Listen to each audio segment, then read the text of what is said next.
Hello traders, it's Andy with Trade Ideas. It is December the 21st on a Thursday, and boy, an ugly candle yesterday. Obviously some news was coming out. I don't try not to pay any attention to news and follow the price action, but we have recouped about half those losses gapping up today in the market. But what that does a lot of times when you get a move like that can throw off a lot of your setup. So it was hard finding some setup this morning, but let's dive in and look for stuff that may have held up yesterday.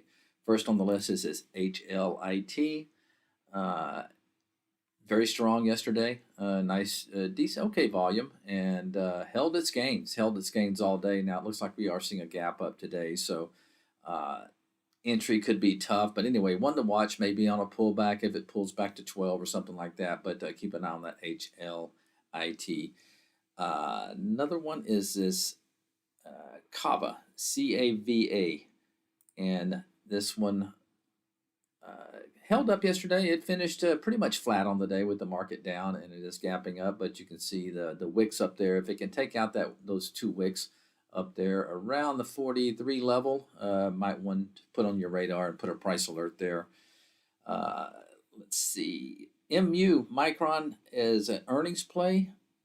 And what I like about it is that it's gapping up to all-time highs, I believe. So it's clearing that gap right there. This could be your typical gap and go. It opens up and just runs. It's always tough in these situations because they can open up and get slammed too. But one to keep an eye on is that MU.